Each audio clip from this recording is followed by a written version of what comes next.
देखिए मित्रों, ये ठीक है कि सभी रिटायर्ड जो ऐसे लोग अनुभवी जिन्होंने वर्षों तक हरियाणा के हित के लिए जो काम किए हैं अब रिटायर हो गए, लेकिन रिटायरमेंट के बाद भी ये सब वैसे जिम्मेदार लोग थे जो जो हमारी कॉन्स्टिट्यूशनल संस्थाएं हैं, किसी में वो चेयरमैन हैं, किसी में वो मेंबर हैं और कुछ अलग से एडवाइज़र इस रूप में भी काम कर रहे हैं। तो ऐसे एक गेट टुगेदर ऐसे रिटायर्ड लोगों का सब किया था और उसमें उनके सबके अनुभव, उनका वर्तमान जो काम है उनके बारे में जानकारियाँ, कोई भी सरकार से उनकी अपेक्षा है उसको पूरा करने में कोई कठिनाई आ रही है तो वो सब उनको बताया है।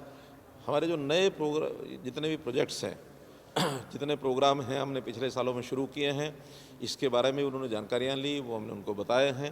तो एक प्रकार का एक जिसको कहना चाहिए आपसी चिंतन के कुछ प्रोजेक्ट्स, उनके बारे में चर्चा थी। कोई विशेष एजेंडा ऐसा नहीं था, लेकिन ये सब लोग महीने में 2 महीने में एक बार अगर बैठेंगे तो इन पुराने लोगों का अनुभव का लाभ सब नए लोगों को हो जाए, इस प्रकार के विषय को एक जानकारी के रूप में रखा है और इसका मुझे लगता है कि हमारे जो नए नए प्रोजेक्ट है उसमें निरंतर लाभ भी होगा।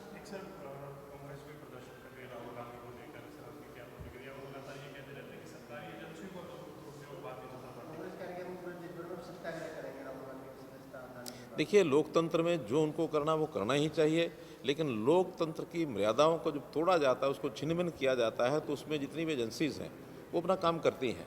ये सब एजेंसीज़ जो हैं इंडिपेंडेंट हैं और कोर्ट्स हैं वो अपने इंडिपेंडेंट तरीके से काम करते हैं। तो जिस प्रकार के विषय उन्होंने पीछे चुनाव के समय में या उसके बाद भी किए हैं, इस सब के ऊपर कोर्ट ने संज्ञान लिया और संज्ञान लेने के बाद उनको एक सज़ा हुई। सज़ा के कारण से आगे का जो यानी विषय होते हैं, 2 साल की सज़ा के बाद किसी की भी मेंबरशिप जाती है, वो उसका परिणाम है।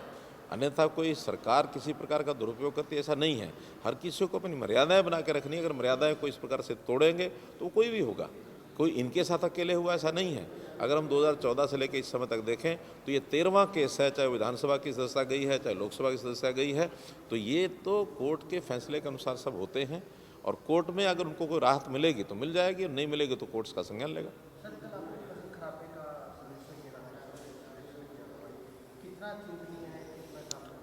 देखिए, वास्तव में ही कुछ क्षेत्रों के अंदर वर्षा का, ओलावृष्टि का एक प्रभाव जो हुआ है, जिसके कारण से फसलें जो हैं वो बिछ गई हैं और उसमें जो पकी फसलें हैं उनका नुकसान भी हुआ है। आज जो अभी पकी नहीं है और कम ओलावृष्टि हुई है या केवल वर्षा हुई है, उसके उन फसलों को दोबारा से ठीक यानी खड़े होने का 2 दिन में 3 दिन में जो खड़ी हो जाती हैं वो तो बच जाएंगी, अन्यथा जो बिछ गई हैं और जिनके ऊपर वर्षा का, ओलावृष्टि का बहुत ज़्यादा प्रभाव है उसका नुकसान हुआ है।